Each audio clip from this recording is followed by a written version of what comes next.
Hello नमस्कार दोस्तों, welcome to my YouTube channel exam Adhyayan. अभी हम कंप्यूटर मुख्य परीक्षा MPPSC पेपर 3 यूनिट 2 पढ़ रहे हैं, जिसमें आज हम कुछ नया जो ऑपरेटिंग सिस्टम सॉफ्टवेयर वगैरह उसको देखेंगे। तो इससे पहले जो कल पढ़ा है उसको रिवीजन करते हैं, उसके बाद में उसको कंटिन्यू करेंगे। तो सेकेंडरी मेमोरी से स्टार्टिंग किया था। सेकेंडरी मेमोरी होती क्या है?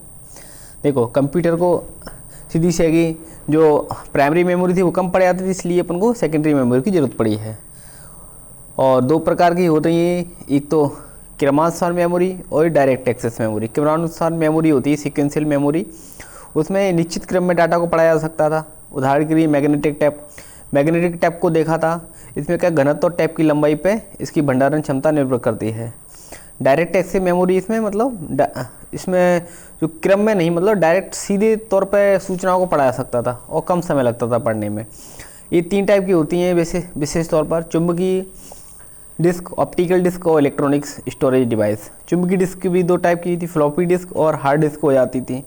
ठीक है, हार्ड डिस्क यानी वो ज़्यादा प्रचलन में थी, और ये फ्लॉपी डिस्क तो ऑलमोस्ट ख़त्म, इनको यूज नहीं करता है कोई इस टाइम पे। और स्थायी रूप से हार्ड डिस्क स्थायी रूप से मेमोरी होती है, सेकेंडरी डाटा को लोड करने के लिए, स्टोर करने के लिए इसका प्रयोग किया था। 500 गीगाबाइट क्षमता का उपयोग कर सकते हैं इसमें। ऑप्टिकल डिस्क में पॉलीकार्बोनेट प्लास्टिक का बना गोल्ड डिस्क होता है। डाटा लिखने और पढ़ने के लिए लेजर बीम का प्रयोग करते हैं इसमें। इसमें उदाहरण के लिए CD, DVD, ब्लू-रे डिस्क ये सब आते हैं। CD में अपन जानते हैं 700 मेगाबाइट की क्षमता होती है इसकी स्टोर करने के लिए। और DVD होती है, DVD में 4.7 गीगाहर्ट्ज़ होती है, CD की जैसी, लेकिन इसकी स्टोरेज क्षमता इससे ज़्यादा होती है 4.7। इसमें लाल रंग की लेजर बीम का प्रयोग करते हैं। इसमें भी लेजर बीम का उपयोग करते हैं, लेकिन इसमें लाल रंग की लेजर बीम का। ब्लू-रे डिस्क में इसकी क्षमता 25 गीगाबाइट से 128 GB तक होती है। हाई डेफिनेशन वीडियो को समर्थन करता है। इलेक्ट्रॉनिक स्टोरेज डिवाइस में ऐसे पेन ड्राइव वगैरह है ना, ये मेमोरी चिप वगैरह ये सब आया। पेन ड्राइव में ये रहता है कि USB लगी रहती है, इसके माध्यम से अपन डाटा को स्थायी रूप से स्टोर कर सकते हैं और ट्रांसफ़र कर सकते हैं। इसकी क्षमता गीगाबाइट इनमें होती है। और जो मेमोरी कार्ड पतले आकार के इलेक्ट्रॉनिक मेमोरी कार्ड होता है, मल्टीमीडिया कार्ड भी कहते हैं इनको। मास स्टोरेज डिवाइस एक कम लागत असीमित क्षमता वाले स्टोरेज डिवाइस होते हैं। फिर देखा था कि फाइलों का आकार, जैसे कि बिट देखा था कि मेमोरी की आधारभूत इकाई बाइनरी डिजिट होती है, जिसको 0 या 1 कहते हैं। निबल 4 बिट का समूह होता है, बाइट 8 बिट का समूह होता है। और कंप्यूटर द्वारा संचालित सबसे छोटी इकाई बाइट होती है। देखा था अपन ने कि 1 bit 1 nibble 4 bit, 1 byte 8 bits. 1 kilobyte 1 है 24 बाइट्स होता है। 1 मेगाबाइट 2 की पावर 20 यानी 1 है 24 किलोबाइट। ऐसे गीगाबाइट, टेराबाइट सब अपन ने देखे थे। और आज के टाइम पर कंप्यूटर की सबसे स्टोरेज बड़ी इकाई कौन सी है? जॉब बाइट है, यानी 2 की पावर 100। इनपुट डिवाइस देखा था, यानी हार्डवेयर होते हैं एक टाइप से जो प्रसंस्करण आंकड़ों को ग्रहण करते हैं, जैसे कि keyboard, audio, video, pointing device, character, biometric, ये कई टाइप की होती हैं। इनको भी एक से देखा था। जैसे कीबोर्ड देखा था, इनपुट डिवाइस होती है जो टेक्स्ट और कैरेक्टर इनपुट करने डिजाइन किया जाता है। ठीक है, इसमें 1 से 4 की होती हैं। टाइपराइटर की जैसा होता है, इसमें अल्फा न्यूमेरिकल, पंक्चुएशन, स्पेशल की, फंक्शन की, ये सब होते हैं। माउस के बारे में देखा था, जिसका आविष्कार डगलस कार एंजलबर्ट ने किया था। छोटा पॉइंटिंग इनपुट डिवाइस होता है जो सबसे ज़्यादा प्रचलित है प्रेजेंटली बात करें तो अपन। ठीक है, 2-3 बटन होते हैं इसमें, और एक स्क्रॉल करने के लिए इसमें पहिया टाइप का होता है। जॉयस्टिक में ये भी पॉइंटिंग इनपुट डिवाइस है, गेम खेलने के लिए उपयोग किया जाता है। जिस टाइप से उसको घुमाया जाता है उसी टाइप से स्क्रीन पर ऑब्जेक्ट उस दिशा में घूम जाता है। ट्रैक बॉल को देखा था, ये भी माउस की तरह होता है ना। इसमें रबर बॉल को घुमा करके पॉइंटिंग स्थान में चेंज कर सकते हैं। लैपटॉप, मोबाइल जैसे छोटे स्थानों में अपन आराम से उपयोग कर सकते हैं। लाइट पेन देखा अपन ने, पॉइंटिंग इनपुट डिवाइस है, ऑप्टिकल पॉइंटिंग डिवाइस कहते हैं इसको भी, है ना। ग्राफिक्स और कंप्यूटर स्क्रीन पर कुछ चित्र बनाने में इस्तेमाल कर सकते हैं अपन, जैसे।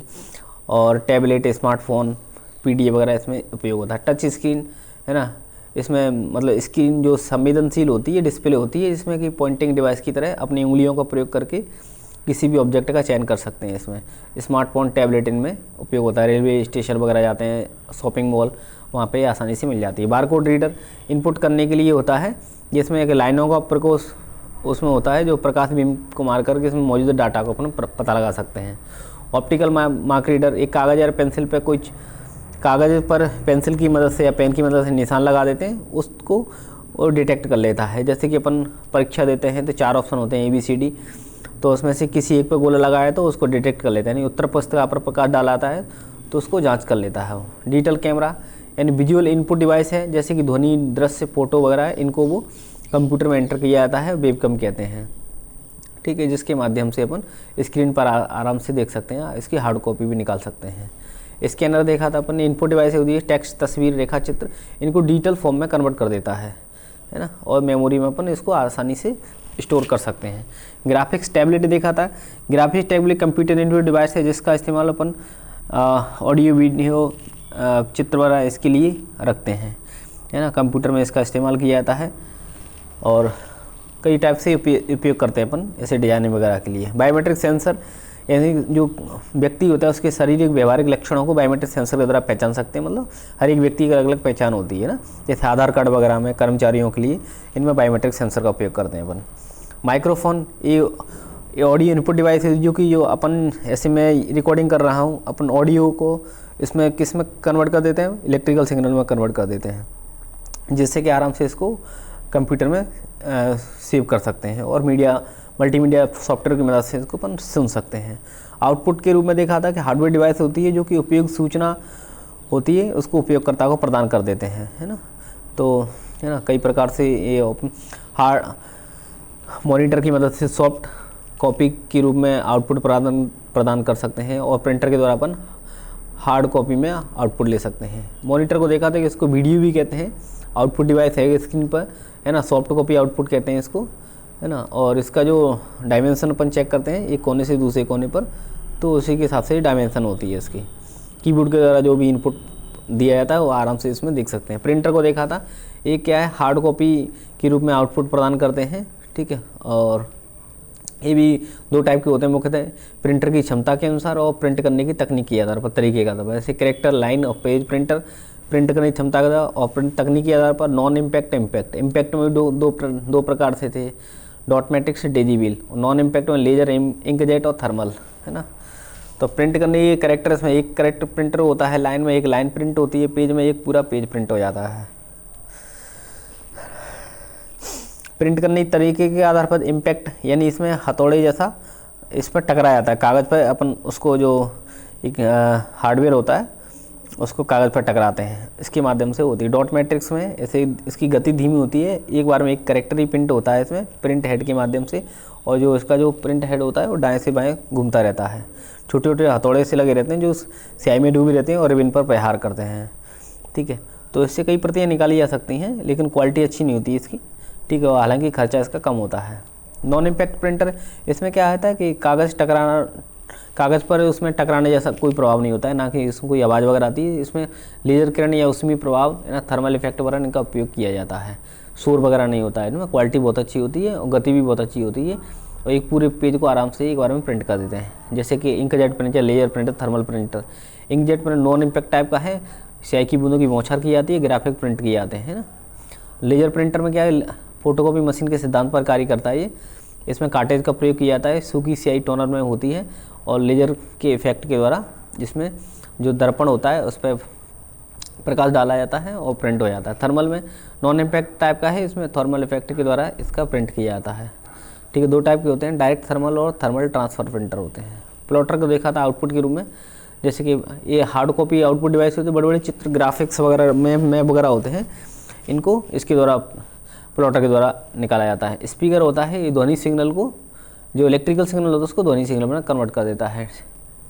हेडफोन होता है, मतलब ये भी स्पीकर का छोटा रूप होता है जिसको कान में लगा करके अपन सुन सकते हैं, जो भी जनरली यूज़ करते हैं अपन।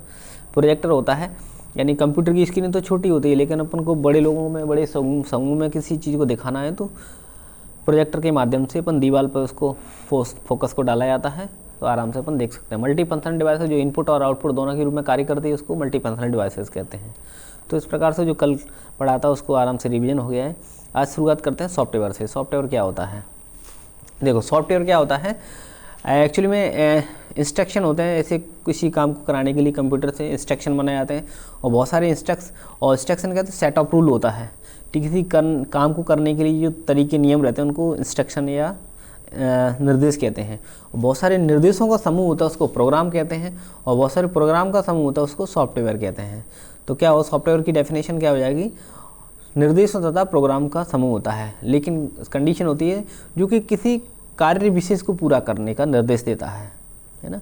यानी सॉफ्टवेयर क्या हो रहा है, निर्देशों तथा प्रोग्राम का वह समूह जो कंप्यूटर को किसी कार्य विशेष को पूरा करने का निर्देश देता है। यह जो यूजर होता है, उपयोगकर्ता होता है, उसको कंप्यूटर पर कार्य करने की क्षमता प्रदान करता है ना।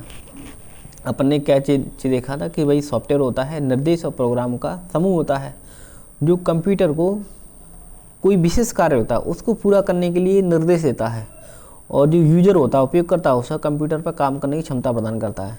और ये चीज़ कॉमन अपन देख सकते हैं कि सॉफ्टवेयर होता है आँखों से नहीं देख सकते हैं, हाथों से नहीं छू सकते हैं, इसका कोई भौतिक अस्तित्व नहीं होता है, एक टाइप से आभासी वस्तु होती है। ठीक है, ये चीज़ अपन ने देख लिया।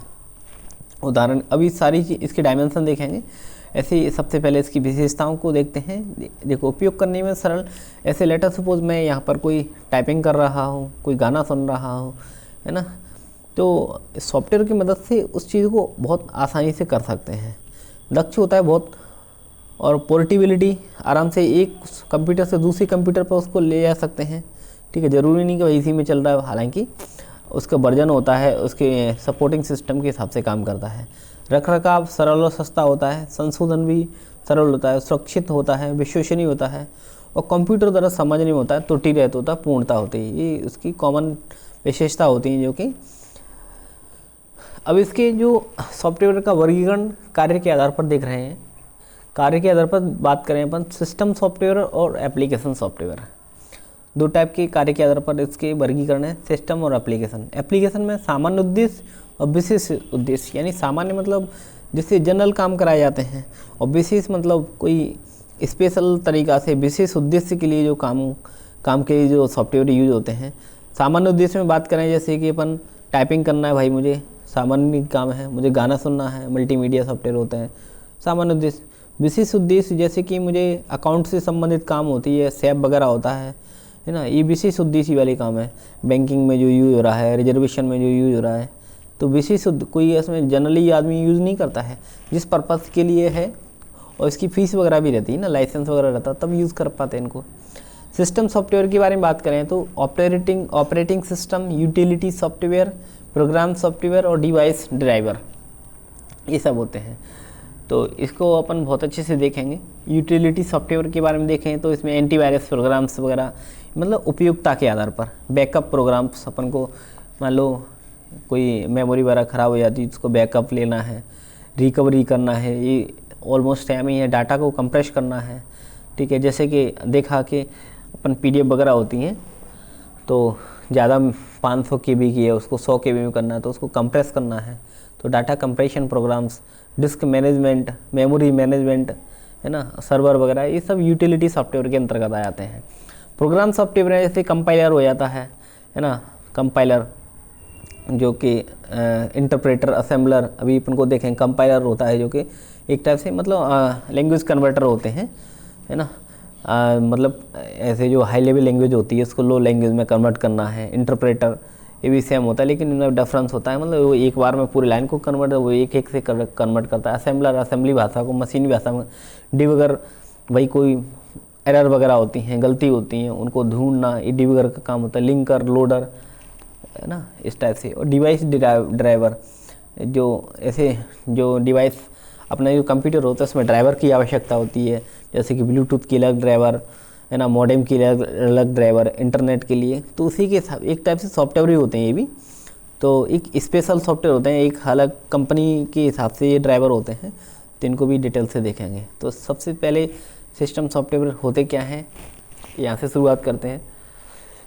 सिस्टम सॉफ्टवेयर में बात करें अपन तो कंप्यूटर सिस्टम की जो प्रोसेसिंग होती है, कंप्यूटर सिस्टम में जो प्रोसेसिंग हो रही है और सभी ऑपरेशन को कंट्रोल करने के लिए उपयोग में लाए जाने वाले प्रोग्राम्स को अपन सिस्टम सॉफ्टवेयर कहते हैं।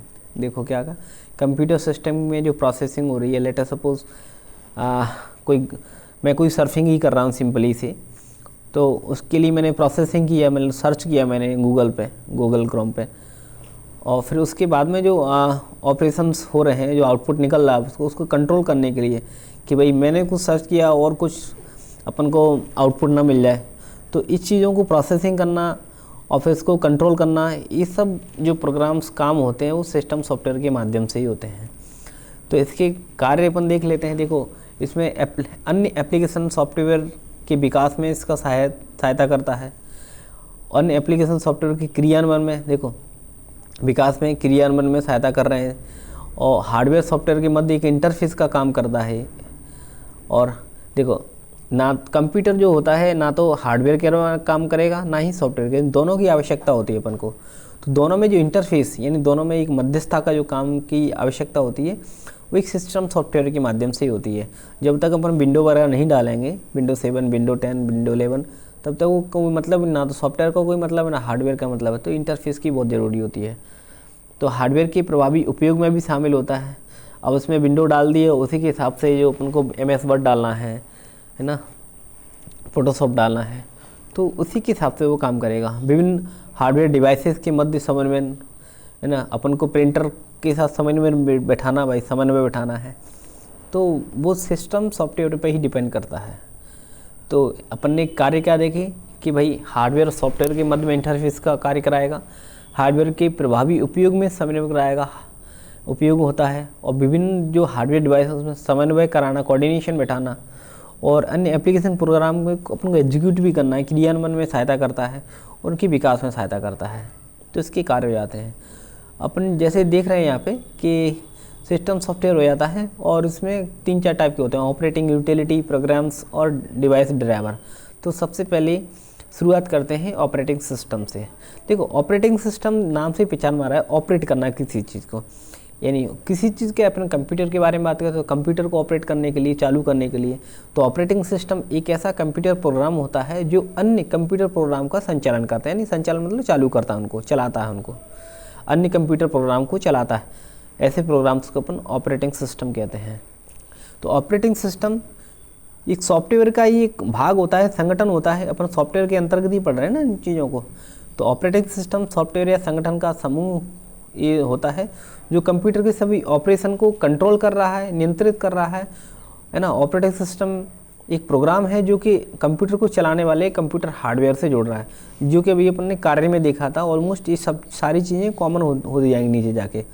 देखो, एक सिंपल सा डेफिनेशन याद रखना है कि ऑपरेटिंग सिस्टम एक ऐसा कंप्यूटर प्रोग्राम्स होता है जो कि अन्य कंप्यूटर प्रोग्राम का संचालन करता है, ठीक है। और दूसरी टाइप से यदि देखा जाता है, ऑपरेटिंग सिस्टम हो रहा है जो यूजर और कंप्यूटर के बीच में एक मीडिएटर, इंटरफेस का कार्य करता है, जो हम जो निर्देश दे रहे हैं हमारे निर्देशों को समझ रहा है वो, ठीक है। ऑपरेटिंग सिस्टम में मूल निर्देश होते हैं और यह हार्डवेयर का प्रयोग करते हैं, और ये क्या कर रहा है, जो सभी ऑपरेशन होता है उसको कंट्रोल कर रहा है ना। ऑपरेटिंग सिस्टम में जो प्रोग्राम होता है कंप्यूटर में चलाने के लिए हार्डवेयर से इनको जोड़ रहा है। उदाहरण के लिए अपन ने विंडोज़ देखा था भाई, ऑपरेटिंग सिस्टम है, लाइनिक्स, यूनिक्स है ना, मैक वगैरह, ये सब के ऑपरेटिंग सिस्टम होते हैं। यदि इनके पर्पज़, उद्देश्य के बारे में देखा जाता है तो इसकी सुविधा होती है यदि ऑपरेटिंग सिस्टम कंप्यूटर को उपयोग करने के लिए और सरल बनाता है। और पहली बात है कि ऑपरेटिंग सिस्टम नहीं है तो कोई कंप्यूटर या सॉफ्टवेयर का कोई सेंस नहीं होता है। तो क्या करता है, उपयोग करने के लिए और सरल बनाता है, जिससे यूजर सीधे हार्डवेयर से जुड़ जाता है और स्वयं निर्देश नहीं लिखने पड़ते हैं। देखो, सुविधा क्या क्या होगी अपन को कि ऑपरेटिंग सिस्टम कंप्यूटर को उपयोग करने के लिए सरल बनाता है और यूजर सीधे हार्डवेयर से जुड़ जाते हैं और निर्देश लिखने की ज़रूरत नहीं पड़ती है। क्षमताओं के बारे में देखा जाता है तो कंप्यूटर सिस्टम, जो ऑपरेटिंग सिस्टम है, कंप्यूटर के द्वारा सारे रिसोर्स, प्रिंटर और स्कैनर को अधिक अच्छे इस प्रकार से उपयोग कर सकें। जैसे कि मैं डिस्कस कर ही रहा हूँ भाई, इसमें कोऑर्डिनेशन बिठाना हार्डवेयर के द्वारा ना, कि भाई कौन सी कंपनी का हार्डवेयर है, उसमें कौन सा किस टाइप से डिवाइस ड्राइवर यूज़ करना है, तो उसी के हिसाब से वो उसमें प्रिंटर, स्कैनर उसके साथ में कोऑर्डिनेशन बिठाएगा। तो उनकी क्षमता को बहुत अच्छे से उपयोग कर सकता है, ऑपरेटिंग सिस्टम के माध्यम से ये पॉसिबल हो पाता है ना। तो ऑपरेटिंग सिस्टम कंप्यूटर का उपयोग करने के लिए और सरल बनाता है, जिससे यूजर सीधे हार्डवेयर से जुड़ जाता है और स्वयं निर्देश लिखने की जरूरत नहीं पड़ती है। क्षमताओं के बारे में बात करें तो अपन जो ऑपरेटिंग सिस्टम के द्वारा कंप्यूटर के द्वारा सारे रिसोर्स जैसे कि प्रिंटर, स्कैनर को अधिक से अधिक अच्छे तरीक़ा से अपन उपयोग कर सकते हैं। यदि इसके कार्य के बारे में देखा जाता है तो ऑपरेटिंग सिस्टम तय करता है कि प्रोसेस को प्रोसेसर कब और कितने समय के लिए देना है। कोई प्रोसेस कर रहे हैं ना अपन, तो यही सब ऑपरेटिंग सिस्टम डिसाइड करता है कि कोई प्रोसेस है उसको कब और कितने समय के लिए देना है, तो इसके लिए प्रोसेस शेड्यूल एल्गोरिथम होती है, इसका इस्तेमाल करते हैं।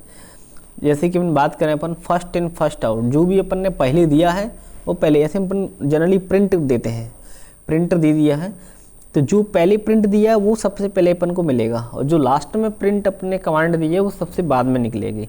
तो फर्स्ट इन फर्स्ट आउट ये प्रिंसिपल इस टाइप की एल्गोरिथम, प्रोसेस शेड्यूल एल्गोरिथम काम करती है ऑपरेटिंग सिस्टम में। Round robin, shortest, job first, इसको छोड़ दिए, ये वाला फर्स्ट इन फर्स्ट आउट मैंने एग्जाम्पल लिख दिए, एक भी एग्जाम्पल लिख देंगे तो भी वो काम का हो जाता है। यदि कार्य के बारे में आता है तो ऑपरेटिंग सिस्टम ये तय करता है कि प्रोसेसर कब और कितने समय के लिए देना है ना। इसमें प्रोसेस शेड्यूल एल्गोरिथम का इस्तेमाल होता है, वही कई तरह की होती हैं, जैसे कि फर्स्ट इन फर्स्ट आउट अपन याद रख लेंगे, और उदाहरण के तौर पर फर्स्ट इन फर्स्ट आउट में जैसे कि प्रिंटर को याद रख लो, round robin, shortest, job first. Device management के बारे में बात करते हैं। डिवाइस मैनेजमेंट में क्या होता है, देखो ऑपरेटिंग सिस्टम डिवाइस जैसे कि प्रिंटर हो गया, स्कैनर हो गया, इनका आवंटन करता है या डी आवंटन कर देता है इनका, ठीक है, ताकि डिवाइस को कुशल तरीक़ा से आवंटित करता है तो उसको उसी तरीक़ा से यूज़ कर सकते हैं उनका अच्छे तरीक़ा से। और यह तय भी करता है कि कौन सा डिवाइस कब और कितने समय को किसको देना है, सभी डिवाइस पर दृष्टि रखता है, इनका मैनेजमेंट हो जाता है। यदि मेमोरी मैनेजमेंट के संबंध में बात करें अपन, ऑपरेटिंग सिस्टम का मुख्य कार्य मेमोरी मैनेजमेंट का होता है। जैसे अपन डिवाइस मान लो अपनी 520 GB की अपनी हार्ड डिस्क हो जाती है, SD हो जाती है, तो उसमें CD, A ऐसे बहुत सारे पार्टों में डिवाइड कर लेते हैं ना अपन। तो उसमें कुछ कार्य अपने ऑफिस से संबंधित, कुछ कार्य अपने मनोरंजन से संबंधित, है ना, कुछ काम ऐसे भाई बहन, तो अलग अलग टाइप से अपन का फ्रेगमेंटेशन कर लेते हैं, है ना। तो ऑपरेटिंग सिस्टम का मुख्य कार्य में से एक कार्य मेमोरी मैनेजमेंट का होता है कि मेमोरी से मतलब हमारा प्राइमरी मेमोरी से, जिसे हम रैम भी बोलते हैं, और मुख्य मेमोरी प्राइमरी मेमोरी की स्पीड सेकेंडरी मेमोरी से ज़्यादा होती है। तो प्रोसेसर की स्पीड तो मुख्य मेमोरी से तेज़ है, इसलिए प्रोसेसर को कोई भी डाटा सीधे मुख्य मेमोरी से ही लेना होता है, ठीक है। ये भी है इसमें पोर्शन, और दोनों चीज़ें आती हैं। फाइल मैनेजमेंट में देखो ऑपरेटिंग सिस्टम भी सभी फाइल्स फोल्डर की डिटेल को सुरक्षित रखता है ताकि समय में ढूंढने में आसानी होती है। अभी ये जो मेमोरी मैनेजमेंट होता है ना, उसी में अपन अलग अलग बना लेते हैं, मेमोरी में भी फाइल अलग अलग बना लेते हैं, तो उसको ढूंढना भी आसान हो जाता है। रिसोर्स में बात करें अपन, सर्वर कंप्यूटर को सभी संसाधनों के प्रभावी उपयोग को सुनिश्चित करता है। सुरक्षा पासवर्ड के द्वारा अपन सुरक्षित रख सकते हैं ताकि कोई अनाधिकृत तरह से कोई एंटर ना कर पाए, इसको रोकता है वह। ऑपरेटिंग सिस्टम का कंप्यूटर में उपयोग क्या होता है, देखो सुरक्षा प्रदान करना ऑपरेटिंग सिस्टम का मुख्य कार्य हो जाता है। त्रुटि को ढूंढना, इसको डीबगिंग कह रहे हैं ना अपन, डीबगिंग। कंप्यूटर जब चलता है तो उसमें बहुत सारी त्रुटियां हो सकती हैं, ऑपरेटिंग सिस्टम इन्हें ढूंढता है, तो ये हमारे निर्देशों को कंप्यूटर को समझाता है। ऑपरेटिंग सिस्टम के द्वारा अन्य सॉफ्टवेयर प्रोग्राम या हार्डवेयर का संचालन किया जाता है। ऑपरेटिंग सिस्टम के द्वारा कंप्यूटर एक निर्जीव वस्तु होती है ना, जिसको अपन बोल ही रहे हैं, कोई सेंस नहीं होता है उसका। तो ऑपरेटिंग सिस्टम बेजान हार्डवेयर को कम काम करने लायक, है ना, लायक बना देता है। हार्डवेयर के ऊपर उन सॉफ्टवेयर प्रोग्राम्स को भी चलने लायक सुविधा प्रदान करता है। यह मास्टर प्रोग्राम कंप्यूटर को कंट्रोल संचालन कर ही रहा है, तो कॉमन सबसे पहले पॉइंट देखा था। इसी के द्वारा कंप्यूटर का मैनेजमेंट कर रहे हैं, इसमें कंप्यूटर मेमोरी मैनेजमेंट वगैरह ये सब चीज़ें हो रही हैं। ऑपरेटिंग सिस्टम उपयोगकर्ता को कंप्यूटर पर आसानी से कार्य करने की योग्यता देता है। ऑपरेटिंग सिस्टम और कंप्यूटर के संबंधों को एक आरेख चित्र के माध्यम से, यानी एल्गोरिथम होता है उसके माध्यम से भी ये काम करा रहा है। और उदाहरण के रूप में अभी देखा था desktop operating, mobile operating, open source, है ना, Linux, Unix, MS word, window वगैरह, ये कई टाइप के ऑपरेटिंग। एक बार देख लेते हैं अपन ने अभी तक क्या क्या देखा है चीज़ों को। एक सॉफ्टवेयर देखा, सबसे पहले ये निर्देश और प्रोग्राम का समूह होता है जो कि किसी कार्य विशेष को पूरा करने का निर्देश देता है ना, और उसकी क्षमता प्रदान करता है यूज़र को ताकि वो आसानी से काम कर सके उस पर। इसको ना तो देख सकते हैं ना छू सकते हैं, इसका कोई भौतिक अस्तित्व नहीं है, एक प्रकार आभासी वस्तु होती है। विशेषता में देखा था, उपयोग करने में सरल होता है, दक्ष होता है, पोर्टेबल होता है, रखरखाव सरल सस्ता होता है, संशोधन कर सकते हैं, सुरक्षित विश्वसनीय होता है, त्रुटि रहित होता है, और कंप्यूटर समझने योग्य और पूर्णता होता है।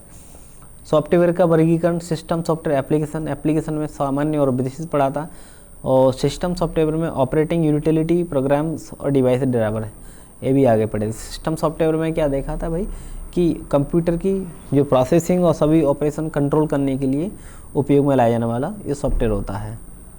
कार्य देखी थी भाई, हार्डवेयर सॉफ्टवेयर के बीच में क्या करता है, इंटरफेस का कार्य करता है, हार्डवेयर के प्रभावी उपयोगी बनाता है उनको, और विभिन्न हार्डवेयर डिवाइस के मध्य समन्वय कोऑर्डिनेशन रखता है, विकास में सहायता करता है और कार्यान्वयन में सहायता करता है।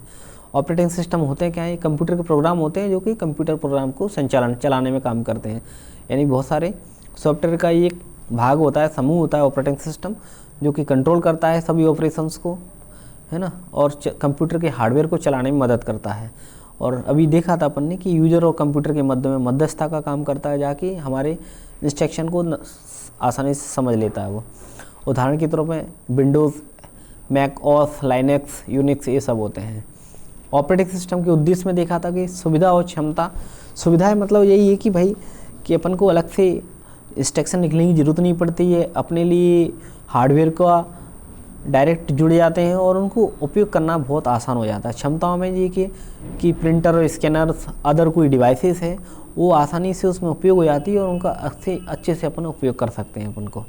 ठीक, ऑपरेटिंग सिस्टम की कार्य देखी थी अपन ने कि देखो ये तय करता है कि कब कौन सी प्रोसेस को करना है, कितने समय के लिए करना है। इसके लिए प्रोसेस शेड्यूल एल्गोरिथम का इस्तेमाल करते हैं, और जैसे कि एल्गोरिथम में first in first out type की एल्गोरिथम होती है, round robin, shortest job first algorithm होती है। दूसरा कार्य होता है डिवाइस मैनेजमेंट का, कि भाई कौन सी डिवाइस को कब क्या इस्तेमाल करना है, आवंटन करना है, किसका डी आवंटन करना है, यानी किसको इंस्टॉल करना है, किसको अनइंस्टॉल करना है। ठीक है, अनइंस्टॉल कर दें यानी हट जाएगी, इंस्टॉल कर देंगे वो काम करने लगेगी। वो कुशल बहुत अच्छे से तरीक़ा से इस्तेमाल कर सकते हैं। ठीक है, कब किसको कब क्या देना है ये भी काम कर सकते हैं। दृष्टि मतलब डिवाइस पर दृष्टि रखता है वो, है ना। ऐसे अपन मेमोरी मैनेजमेंट में देखा था अपन कि दो टाइप की मेमोरी थी, प्राइमरी और सेकेंडरी मेमोरी। ठीक है, तो प्राइमरी मेमोरी का कार्य अलग है भाई, इसकी स्पीड ज़्यादा होती है सेकेंडरी मेमोरी से। ठीक है, तो जो इंटरनल कार्य होते हैं, है ना, तो वो प्राइमरी मेमोरी पे होते हैं। जब अपने डाटा वगैरह सीधा स्टोर वगैरह करना होता है, सेकेंडरी मेमोरी के लिए सीधे चले जाते हैं वो। अब फाइल मैनेजमेंट में भी देखा था अपन ने, कोई बहुत सारा अपन ने फाइल्स फोल्डर बना के रखते हैं, तो उनको कोई चीज़ अपन ने स्टोर कर रखी है उसको आराम से ढूंढ सकते हैं समय, और उसमें मॉडिफिकेशन वगैरह करना वो भी कर सकते हैं। रिसोर्स मैनेजमेंट सर्वर कंप्यूटर के सभी संसाधनों का उपयोग सुनिश्चित करता है। सुरक्षा यानी पासवर्ड का उपयोग कर सकते हैं ताकि कोई अनाधिकृत रूप से अपने डाटा फाइल्स को न देख सके, न यूज़ कर सके उसको, ना कोई ख़राब कर सके। उपयोग में देखा था ये, तो यहाँ पे भी जो यूज़ था कि ऑपरेटिंग सिस्टम के कार्य क्या होते हैं। यदि अपन उपयोग में देखा है तो सुरक्षा प्रदान कर रहा है भाई, पासवर्ड के माध्यम से सुरक्षित। त्रुटि, कंप्यूटर आराम से त्रुटि देख लेता है कि क्या दिक्कत आ रही है, इंस्ट्रक्शन को समझ रहा है, हार्डवेयर सॉफ्टवेयर के बीच में एक कोऑर्डिनेशन रखना है ना, और उनको संचालन कर रहा है हार्डवेयर सॉफ्टवेयर का। ठीक है, और ऑपरेटिंग सिस्टम के बिना कंप्यूटर कोई मतलब नहीं, निर्जीव वस्तु है ना, तो हार्डवेयर में एक जान डाल देता है और हार्डवेयर के ऊपर उन सॉफ्टवेयर प्रोग्राम को चलने की सुविधा देता है, कंट्रोल करता है उनको, और मैनेजमेंट करता है मेमोरी वगैरह का, डिवाइस का मैनेजमेंट करता है वो। तो कई एग्जाम्पल है, disk operating system, mobile operating system, open source software. अब इसकी विशेषता देख लें, ऑपरेटिंग सिस्टम की विशेषताएं क्या होती हैं। देखो, प्राइमरी मेमोरी को ट्रैक करता है, जैसे कहाँ इस्तेमाल हो रही है, वो कितनी मेमोरी इस्तेमाल हो रही है ना, मांगने पर मेमोरी उपलब्ध भी करा देता है। प्रोसेसर का ध्यान रखता है तो उसका मैनेजमेंट भी करता है। कंप्यूटर से सीधे जुड़ी हुई सभी डिवाइस को मैनेज करता है। कंप्यूटर हार्डवेयर सॉफ्टवेयर दोनों को मैनेज करता है। पासवर्ड अन्य तरीके से सुरक्षा प्रदान करता है। ये कुछ चीज़ें कॉमन हो जाती है, जैसे कि अपन इसकी कार्य देख लिए ना, तो उसकी विशेषताएं देख लेते हैं, उसके उपयोग देख लेते हैं, कॉमन चीज़ हो जाती हैं। तो कंप्यूटर द्वारा किए वाले कार्यों को ध्यान रखना, उनको रिकॉर्ड रखना, ये सब गलतियों को ढूंढना, यूजर और कंप्यूटर के बीच कोऑर्डिनेशन रखना, ये सब हो जाती है। अभी देखें अपन अभी तक जो ऑपरेटिंग सिस्टम जो चल रहा है, इसके प्रकार दो टाइप से हो जाते हैं। जैसे कि अभी ये विशेषताएं देखें, कार्य देखें, उपयोग देखें, ऑपरेटिंग सिस्टम होता क्या है। इसके प्रकार देखें, उपयोगकर्ता के आधार पर, विकास के आधार पर। उपयोगकर्ता में सिंगल यूजर, मल्टी यूजर। ठीक है भाई, एक आदमी यूज कर रहा है सिंगल यूजर, बहुत सारे यूज कर मल्टी यूजर। विकास के आधार पर बैच ऑपरेटिंग सिस्टम, जैसे कि अभी देखा था बैच ऑपरेटिंग सिस्टम अपनी जो सेकेंड जनरेशन होती है उसमें बैच ऑपरेटिंग सिस्टम का यूज़ किया गया था, है ना। फॉर जो थर्ड जनरेशन होती है उसमें टाइम शेयरिंग, है ना, इसका यूज़ किया गया था। तो network operating system, real time operating system, distribute operating system, तो कई टाइप के ऑपरेटिंग सिस्टम होते हैं विकास के आधार पर, डेवलपमेंट, जैसे कि समय निकलता गया उस टाइम से इनका विकास होता गया। उपयोगकर्ता के आधार पर बात करें अपन तो उपयोगकर्ता की संख्या के आधार पर ऑपरेटिंग सिस्टम दो टाइप के हो रहे हैं। सिंगल यूजर यानी एक बार में एक ही यूजर को कार्य करने की अनुमति मिल रही है, यानी M S DOS, M S window single user बोलते हैं। मल्टी यूजर यानी एक बार में एक से अधिक यूजर को कार्य करने मिलती है, जैसे लाइनेक्स वगैरह ओपन सोर्स सिस्टम सॉफ्टवेयर होते हैं। कई टाइप की, कई प्रकार के यूजर कई जगह काम कर रहे हैं। तो मल्टी यूजर विकास के आधार पर सबसे पहले अपन बैच ऑपरेटिंग सिस्टम के बारे में बात करें तो अभी जैसे कि बोला है मैंने कि द्वितीय पीढ़ी के कंप्यूटर में इस्तेमाल होने वाला पहला ऑपरेटिंग सिस्टम है ये, सबसे पहले तो बात करें अपन। और जो सेकंड जनरेशन आई थी कंप्यूटर की, ठीक है, उसमें अपन ने इस्तेमाल किया बैच ऑपरेटिंग सिस्टम का। इसमें क्या होता था कि ऑपरेटिंग सिस्टम में एंड यूजर और कंप्यूटर के बीच में कोई डायरेक्ट इंटरकनेक्शन नहीं होता था। ऑपरेटिंग सिस्टम में एंड यूजर और कंप्यूटर को डायरेक्ट इंटरेक्शन नहीं होता था, यानी किसी भी इनपुट डाटा को कंप्यूटर में प्रोसेस करने के लिए उपयोगकर्ता को उसे जॉब की फॉर्म में तैयार करना होता था। जॉब का मतलब होता है कि ऐसे प्रोग्राम को लेकर इनपुट डाटा और सारे कंट्रोल इंस्ट्रक्शन जिन्हें पहले ही लिखकर एक बंडल में तैयार, ऐसे मान लो कोई व्यक्ति है, अभी प्रेजेंट के तौर पर उदाहरण दे के बात कर रहे हैं, हालांकि उस टाइम पे फैसिलिटी अवेलेबल नहीं थी कि मुझे कोई चीज़ प्रिंट करवाना है, ठीक है, तो जो ऑपरेटर होता है तो उसको ये चीज़ लिख करके प्रॉपर तैयार करके भाई ये ऐसे ऐसे चीज़ें, इतना पेज है, ठीक है, इसको यहाँ से कट करना है, 10 पेज में से ये बीच वाला चाहिए, तो उसको ऑपरेटर को बता दिया, अब वो चला जाता है। कौन, मतलब जो जिसको चाहिए, और जो फिर ऑपरेटर उस जॉब को लेकर के किसको, कंप्यूटर को देता था। यानी जो पंच कार्ड का अपन इनपुट के रूप में इस्तेमाल करते थे, तो उस पंच कार्ड की मदद से उसको इनपुट में देता था, तो फिर उसके बाद में अपन को आउटपुट मिल जाता था, है ना, प्रिंटर के माध्यम से। तो हार्ड कॉपी मिल जाती थी, उसके बाद में जो जिसको चाहिए तो उसको वही प्रोवाइड करा देते थे। तो ये सब चीज़ें बैच ऑपरेटिंग सिस्टम में होती थी। यानी बैच ऑपरेटिंग सिस्टम में लिखने को आया तो क्या लिख सकते हैं अपन कि द्वितीय पीढ़ी की कंप्यूटर में इस्तेमाल होने वाला ऑपरेटिंग सिस्टम है, या सबसे पहला बैच ऑपरेटिंग सिस्टम है, ठीक है। इसमें एंड यूजर और कंप्यूटर के बीच कोई डायरेक्ट इंटरेक्शन नहीं होता था। इसमें क्या होता था कि इनपुट के रूप में पंच कार्ड की मदद से इनपुट करते थे और आउटपुट अपन प्रिंटर वगैरह के माध्यम से ले सकते थे। लेकिन जो इनपुट के रूप में जो डाटा को प्रोसेस करने के लिए जो यूजर्स होता था उसे जॉब की फॉर्म में तैयार करना होता था। जॉब की फॉर्म में तैयार करने से मतलब है कि इनपुट डाटा और सारे कंट्रोल इंस्ट्रक्शन पहले लिख कर के बंडल की फॉर्म में तैयार हो जाते थे, और फिर जब पंच कार्ड की मदद से इनपुट देते थे आउटपुट मिल जाता था। यदि इसकी एडवांटेज देखें तो समान जॉब को सिंगल बैच में कर देने से ऑपरेटर के लिए जॉब सेटअप टाइम काफ़ी कम हो गया था, है ना। और ऑपरेटिंग जॉब सीक्वेंसिंग तकनीक के प्रयोग से सीपीयू का आइडल टाइम भी काफ़ी कम हो गया था, और अब एक से ज़्यादा यूजर बैच सिस्टम का प्रयोग कर सकते थे। हानियाँ यही है कि एक बार जॉब को इनपुट कर देने के बाद यूजर उसमें कोई इंटरेक्शन नहीं होता था यूजर का, ठीक है, और प्रोसेसिंग फेल हो जाने पर बैच की बाकी जॉब को अज्ञात समय की प्रतीक्षा करनी पड़ती थी, और जब प्रक्रिया को इनपुट आउटपुट या किसी दूसरे इवेंट के लिए इंतजार करना होता था उतने समय के लिए सीपीयू आइडल हो जाता था और निष्पादन समय में बहुत टाइम लगता था। दूसरा है इसमें नेटवर्क ऑपरेटिंग सिस्टम।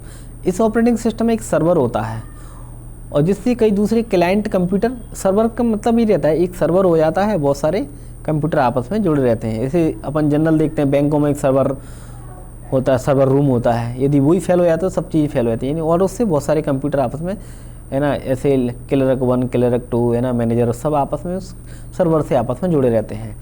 तो सर्वर ऑपरेटिंग सिस्टम एक सर्वर होता है जो दूसरे क्लाइंट कंप्यूटर से जुड़े रहते हैं। नेटवर्क ऑपरेटिंग सिस्टम में इस केंद्रीय सर्वर को बाकी सभी क्लाइंट कंप्यूटरों की डाटा, सुरक्षा, एप्लीकेशन, अन्य नेटवर्क फंक्शन को मैनेज करने की इसमें क्षमता रहती है। कॉमन चीज़ यहाँ पे मैंने बता दिया, जैसे कि इन ऑपरेटिंग सिस्टम के माध्यम से किसी छोटे प्राइवेट नेटवर्क को अपने नेटवर्क से जुड़े बाकी कंप्यूटर तक फाइल, प्रिंटर, सुरक्षा, एप्लीकेशन, अन्य बाकी नेटवर्क कार्यों से साझा करने की अनुमति मिलती है। इसे टाइटली कपल्ड के नाम से भी जाना। उदाहरण, इसमें लाभ यही है कि एक सेंट्रल सर्वर होता है जो कि बाकी कंप्यूटरों को कमांड करता है, संभालता है, ठीक है, और सभी कंप्यूटर की सिक्योरिटी होती है। इसके माध्यम से कंट्रोल होती है। कंप्यूटर में नई टेक्नोलॉजी, सॉफ्टवेयर, हार्डवेयर को आसानी से अपडेट रिप्लेस किया था। और हानि तो यही देख रहे हैं भाई, सर्वर यदि फेल हो गया तो पूरा काम तमाम हो जाता है, काफ़ी महंगा होता है, ठीक है। इसको रख रखाव अपडेट करना भी बहुत मुश्किल होता है। रियल टाइम में ये है कि CPU का रिस्पॉन्स टाइम बहुत महत्वपूर्ण हो जाता है इसमें। इस प्रकार के ऑपरेटिंग सिस्टम रियल टाइम में काम करते हैं, अर्थात इनपुट को प्रोसेस करने की और प्रतिक्रिया देने में, इनपुट को प्रोसेस करने और प्रतिक्रिया देने में लगने वाला आवश्यक समय बहुत कम हो जाता है रियल टाइम में। यानी जो भी चीज़ हो रही है रियल टाइम में हो रही है, ठीक है। इस समय अंतराल को रिस्पॉन्स टाइम कहा जाता है। रिस्पॉन्स टाइम किसे कह रहे हैं कि इनपुट को प्रोसेस करने और प्रतिक्रिया देने में जो समय लग रहा है उसको रिस्पॉन्स टाइम कह रहे हैं, और ये बहुत कम हो जाता है। In real time operating system का उपयोग तब किया जाता है जब समय की महत्वता बहुत अधिक हो। उदाहरण के लिए मिसाइल जो सिस्टम वगैरह होता है ना, उसमें रियल टाइम ऑपरेटिंग सिस्टम काम करता है। जहाँ निश्चित समय मिसाइल को अपने सेट कर दिया है भाई, अपन जैसे न्यूज़ में आता है कि इतने टाइम पर ये मिसाइल सिस्टम लॉन्च होगा, तो ये रियल टाइम ऑपरेटिंग सिस्टम से ही पॉसिबल हो पा रहा है। हार्ड रियल टाइम सिस्टम और सॉफ्ट रियल टाइम सिस्टम दो टाइप्स हो जाते हैं। एडवांटेज यही है कि इस प्रकार के से मेमोरी में आवंटन पहले ही मतलब बहुत बेहतर तरीक़े से पहले ही बता दिया कि भाई इस टाइम पे इस चीज़ को होना है। और इसकी प्रोग्राम का साइज़ कम होने के कारण रियल टाइम ऑपरेटिंग सिस्टम का उपयोग ट्रांसपोर्ट जैसी एम्बेडेड में किया जाता है। डिवाइस और सिस्टम का अधिकतम उपयोग होता है। हानि यही है कि कभी कभी सिस्टम संसाधन इतने अच्छे नहीं होते और महंगे भी होते हैं, उनकी एल्गोरिथम को समझना, डिज़ाइन करना भी बहुत जटिल होता है, और एक समय बहुत कम टास्क को चलाया जा सकता है। डिस्ट्रीब्यूट में यही, डिस्ट्रीब्यूशन का मतलब होता है बांटना होता है भैया, ठीक है। जब बहुत सारे सिस्टम हैं और किसी नेटवर्क के माध्यम से आपस में इंटरकनेक्ट होकर एक दूसरे से टास्क को शेयरिंग कर सकते हैं, ठीक है, तो डिस्ट्रीब्यूट सिस्टम कहा रहते हैं उसको। ये ऑपरेटिंग सिस्टम का रियल टाइम एप्लीकेशन और मल्टीपल यूजर की सेवाओं के लिए केंद्रीय प्रोसेस का उपयोग करते हैं, client server peer to peer. उदाहरण लाभ यही होते हैं कि डिस्ट्रीब्यूट सिस्टम ये अनुमति देता है कि हम किसी कंप्यूटेशन को समांतर रूप से चलने के लिए विभिन्न साइटों कंप्यूटेशन डिस्ट्रीब्यूट कर सकते हैं। यदि किसी नोड के पास ज़्यादा काम आ जाता है तो दूसरे के पास ट्रांसफ़र कर देता है, जिससे क्या है लोड कम हो जाता है, आसानी से अपने संसाधनों को शेयर कर सकते हैं। हानि यही है कि यदि मुख्य नेटवर्क ही फेल हो गया भाई तो काम तमाम हो जाता है, ठीक है, तो अन्य कोई सुविधा नहीं मिल पाती है, और ये काफ़ी महंगे भी होते हैं, ठीक है। उन्हें समझना ये सब बहुत जटिल काम होता है, ठीक है, और जटिल भी होते हैं, आसान नहीं। टाइम शेयर में क्या हो रहा है भाई कि इसमें प्रत्येक प्रक्रिया को निष्पादित होने के लिए एक निश्चित समय दिया जाता है। इस ऑपरेटिंग सिस्टम को मल्टीटास्किंग ऑपरेटिंग सिस्टम भी कहते हैं। उदाहरण ये है कि टास्क स्विचिंग का समय बहुत कम होता है, दूसरे टास्क को कम समय इंतजार करना पड़ता है। यदि किसी टास्क को प्रक्रिया पूरी हो जाए तो जो बाकी टास्क के बीच निर्धारित समय बढ़ जाता है, तो सभी प्रक्रिया को निष्पादित होने के लिए समान समय मिलता है। हानि एक टास्क स्विचिंग कभी कभी जटिल हो जाता है, कई सारे यूजर और एप्लीकेशन चल रहे होते हैं, सिस्टम को अटका सकते हैं उस पर। अधिक संसाधन की खपत वगैरह होती है इसमें, और हार्डवेयर को उच्च विनिर्देश की आवश्यकता होती है। तो यहाँ तक ही देखते हैं इसको, इसके बाद में आगे कंटिन्यू रहेगा। थैंक यू, जय हिंद, जय भारत।